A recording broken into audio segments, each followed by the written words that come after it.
Hello, Episcopal community. The book of Ecclesiastes tells us that there is a time for everything. And now I believe that. But this is our time to respond to this virus outbreak.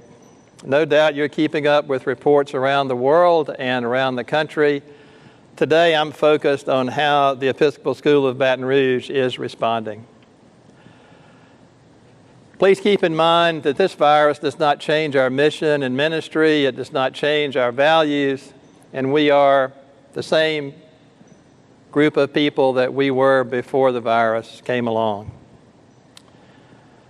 As a special message to the class of 2020, members and families, I want to let you know that I'm working with Dr. Carrie Stakely and Tom Forty to promise you that we will do everything within our power and abilities to make possible, somewhere, sometime, any of the special items that go along with being a graduating senior at Episcopal.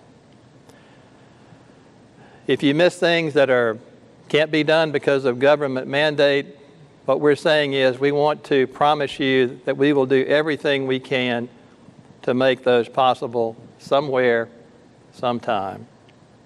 And please stay tuned for more on what the promise may mean to you, and you may get news that we are consulting with some of your classmates to think this through.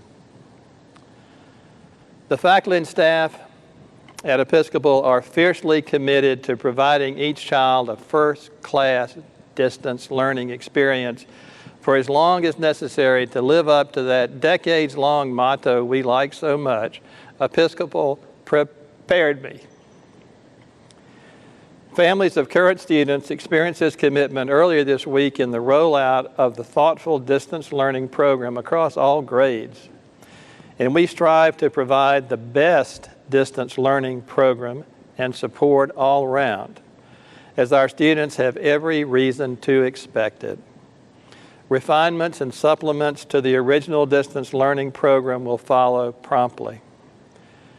Investments made in software and hardware over the last year that we use in our regular sessions are enhancing the speed and quality of our delivering distance learning to students.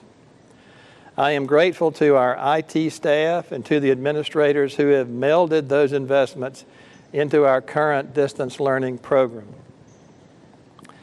You know, in trying times, systems get tested.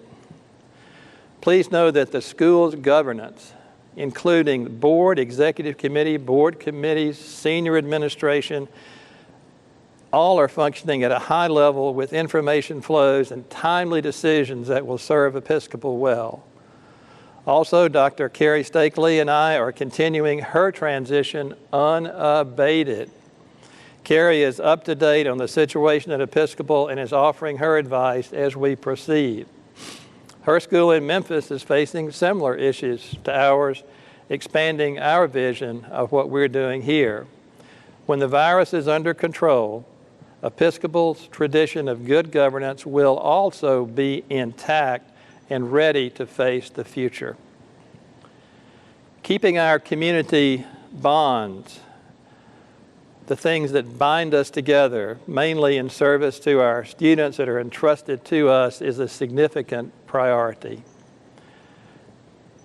The value of smart, dedicated, humble, and collaborative faculty and staff comes to the forefront in times like these. When state and federal authorities allow us to return to campus, we will be ready, willing, and for sure able to flip back to a full campus mode. In the meantime, our campus will be maintained and cleaned. We ask that no children, students or otherwise, come to campus during the distance learning mode.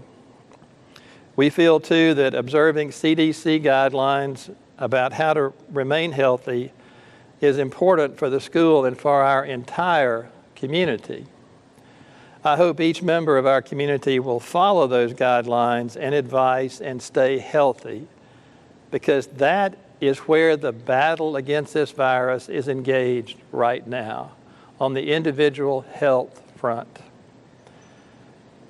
As you know, the governor's proclamation for public schools to return occurs during our spring Easter break.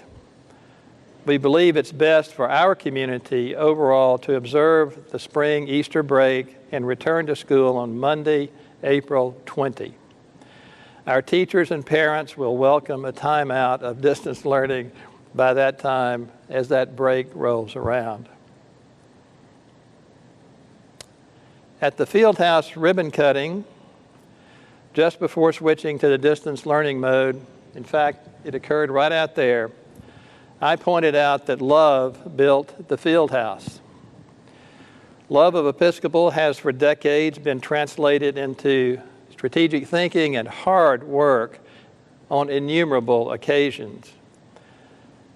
I have come to imagine Father Webster's love of this school building up the foundation for making this field house possible.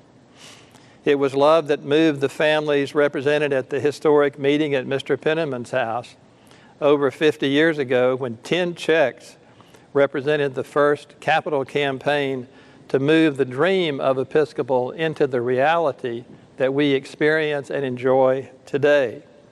Every family who has trusted the school with their children has been motivated by love of that child. The stories of love emanating from faculty and staff experiencers are highly laudable. Every board member, parent guild leader of volunteers, choirs leaders and members, donors, friends have shown love that sustains this school and makes something as magnificent as this field house possible. All of that love touched the hearts of our amazing donors to the field house and made them recall the love they had for their times here at Episcopal. And it is love that will see us through. It is love that will see us through the challenges this current virus situation presents. I know that. Just like the response to the flood in 2016 and the many other minor attacks on our sustainability through the years, our mutual support and love will unite us and carry us through. Be reminded of the famous Bible verse in 1 Corinthians. The greatest of these is love. And I would add love that brings forth good works in support of the Episcopal community in this time of trial. You know that our kind of love is prudent. You know that as an administration and as a governance system here at Episcopal, we are prudent. But what you are about to be reminded of is that our kind of love is forceful. Thank you.